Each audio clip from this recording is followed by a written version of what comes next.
Welcome to Business Unmuted and Happy New Year to all our viewers and listeners on the podcast. Thanks to our sponsor Vertu Motors, one of the UK's largest motor retailers, representing some of the world's best manufacturers of cars, vans and motorcycles. Check out its website at vertumotors.com.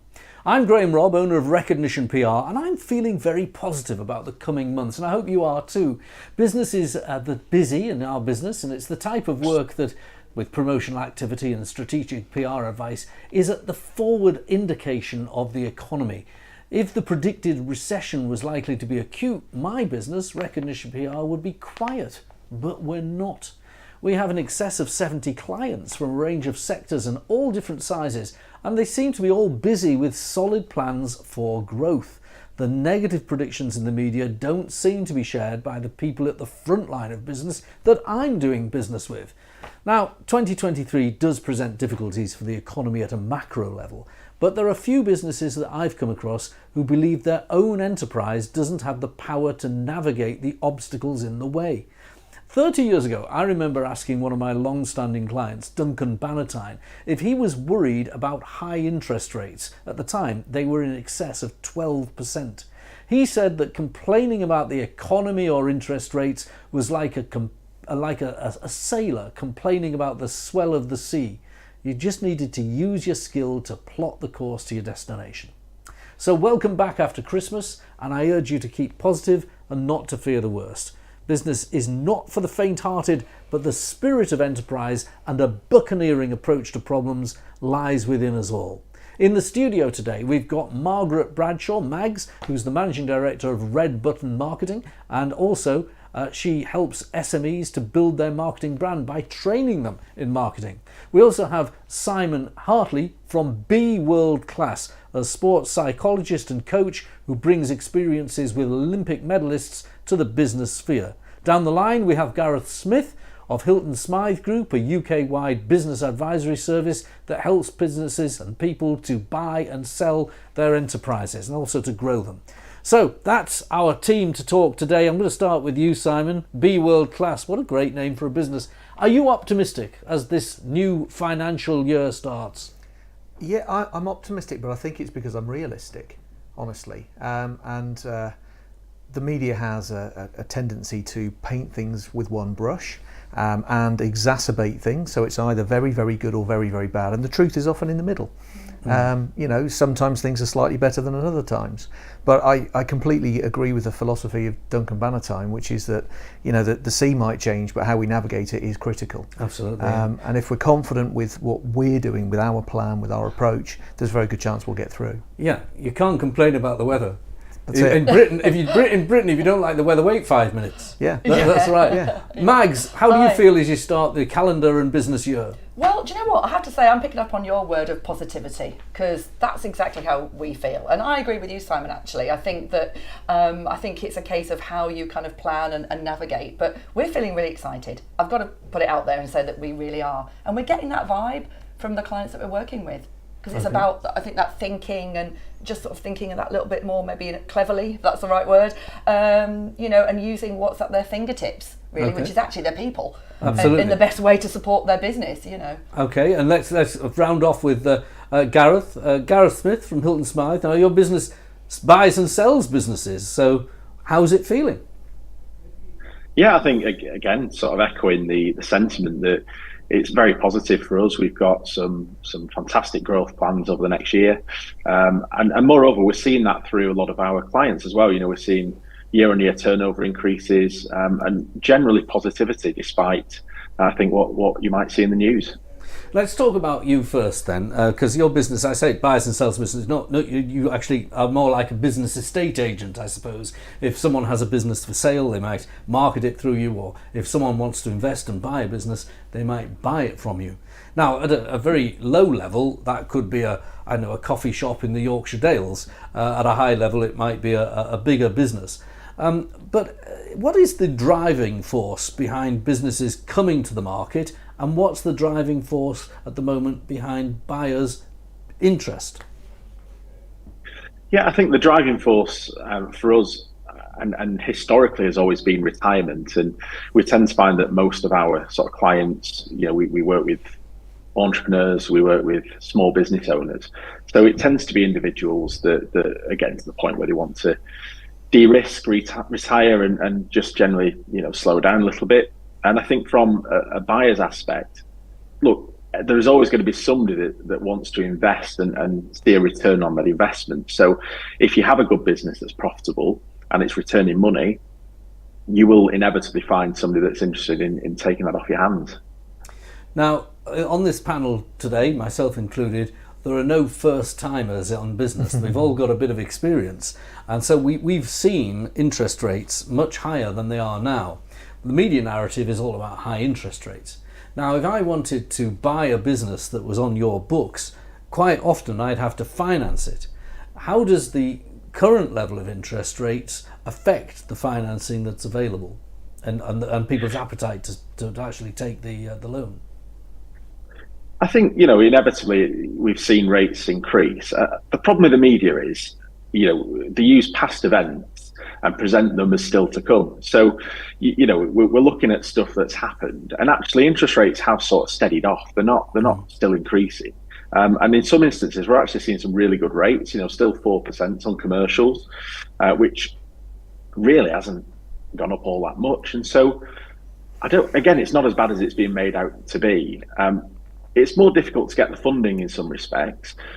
But having said that, it is still very possible. If you've got a profitable business, if you've got experience in a sector, banks will inevitably favour it. And what you tend to see in markets like this, where we start to see interest rises, some of the secondary and tertiary banks tend to come out and sort of take over what high street might typically have done.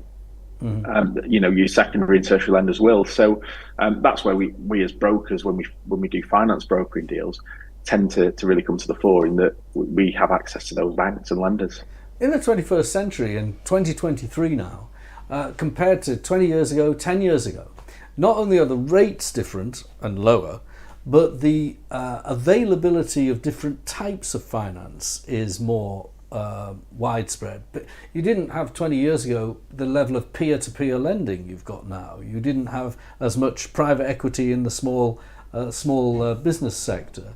There were fewer banks that specialised just in business. Is that making an impact on people's financial availability?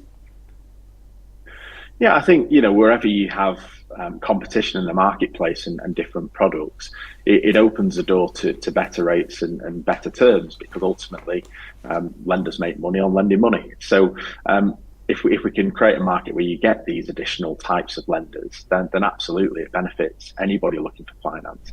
And I think the FCA had a particular interest in sort of fintech and really driving, the peer-to-peer market, if you like, by almost relaxing regulation a little bit to some extent to get some of these through the regulatory process. And I think that has helped create a more competitive market. Yeah, because the regulation is designed to primarily help the consumer, the man, woman in the street, and you're not really dealing with that person. There's a different level of decision making, isn't there? You'd expect someone who wanted to buy a business to display some business acumen. Yeah, 100%. Whilst the FCA is there to protect businesses as well, primarily it's focused on protecting consumers and making sure that, I guess, you're on an equal footing to some degree.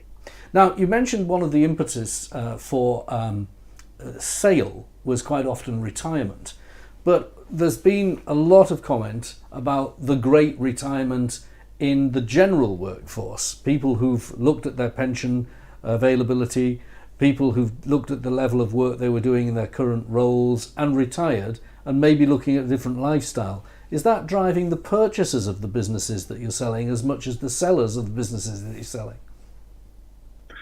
Yeah, I think, COVID's changed the very dynamic on that kind of thing. And I think certainly as workers are getting older, with the break that COVID gave us and family and loved ones and all those sort of issues, I think people have decided to slow down, maybe work less days and retire early. And it certainly does open the door for opportunities, certainly on smaller businesses, maybe more lifestyle type businesses where, you can use your pension that you've got, invest it in a business, and it can very much run to suit your lifestyle. All right. Now I keep walking through high streets and local towns and seeing your posters, because you're everywhere.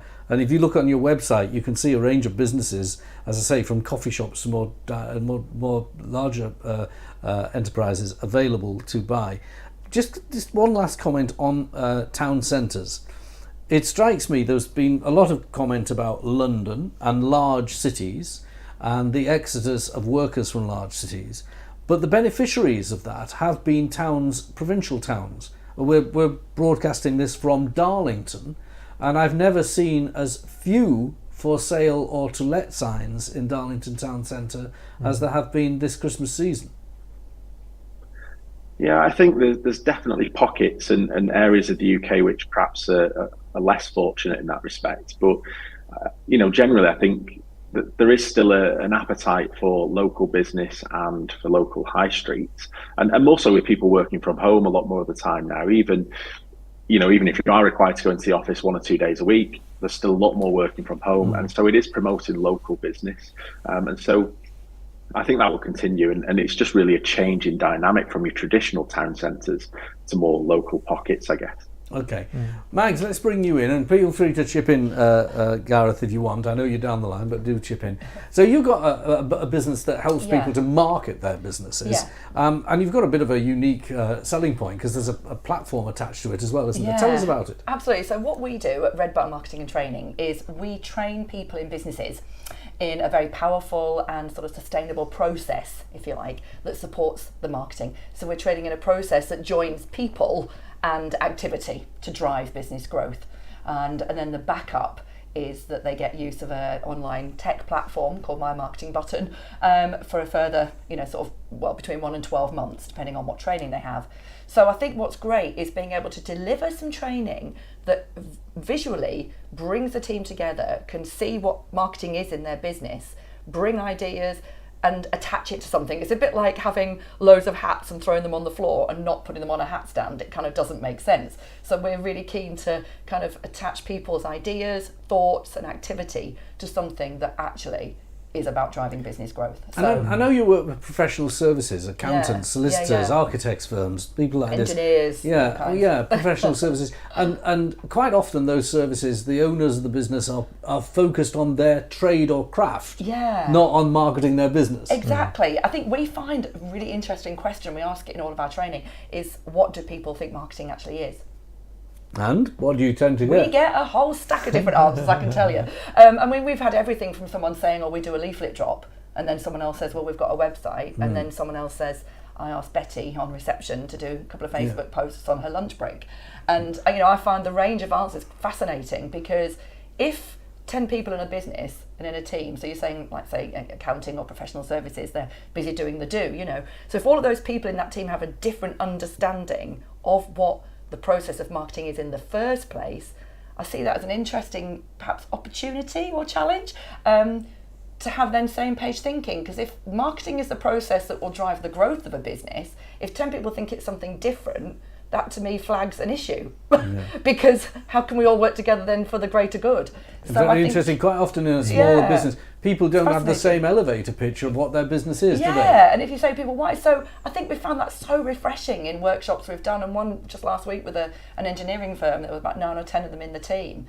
And it just gave that, the MD said, it's having that structure that enables everyone to understand what it looks like.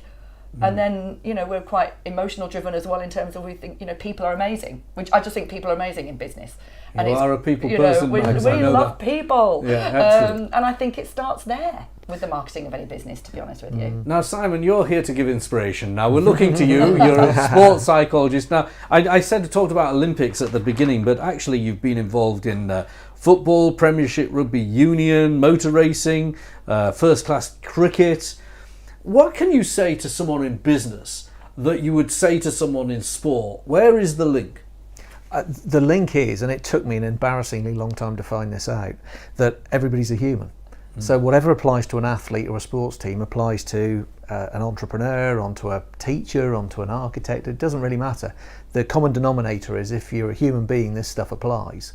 And whether it's individual or collective, if it's mindset stuff or leadership or teamwork or culture or whatever, it applies equally inside sport as to outside. It's the same stuff. I remember coming into work last Tuesday. I have a team of 15 people, and I wanted to say something to get them all going and start off the business. I can't remember what I said. Hopefully I did inspire. But what would you be saying to the business owner, particularly because you presumably coach the business owner, not just the staff? Yeah. And the business owner, and I'm sure everyone around this discussion will know this, walks into the business, thinks, oh my goodness, there's an element of trepidation. I've got a lot of mortgages to help pay, and I owe my staff a living, not just myself, and and you're starting fresh. It's like the head teacher that goes into school and he's really more nervous than the students that are starting for the first day of term. Yeah. What do you say to the business owner that gives them that courage, that buccaneering spirit, that sense of enterprise to get going?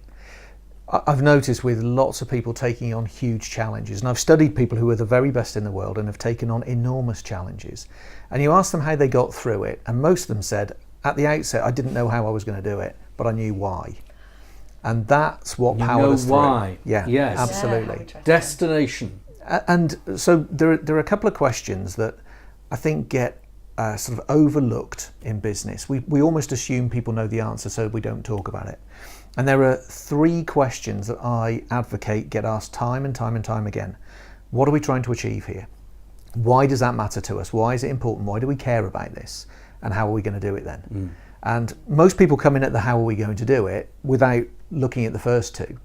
And if you analysed all of the conversations between business leaders and their people, the vast majority are focused on what we're doing or maybe how we're doing it, but very few are linked to why. Now go on. I know. I was going to say, I've just got to actually completely agree with you on that one. It's the why. I think that it actually is mega important, and I think certainly from a marketing standpoint, if people can then see why they may be getting involved and being asked to get involved in what. A lot of people go, I don't do the marketing, I leave that to so-and-so in that department. Whereas actually everyone in a business has a role to play, and I really agree with you, what you're saying there. And I think if people can see why, even just a small task they could do in their day-to-day, how that can impact on the business growth and that marketing structure, if you like. Absolutely. People get they go, oh my God, I love this, I want to do more. And then that's great for the business. But it's showing the why. And I think that's, certainly what we love to capture in the training, but I totally agree. Let's bring Gareth in, because I know Gareth, when we first met, you were being,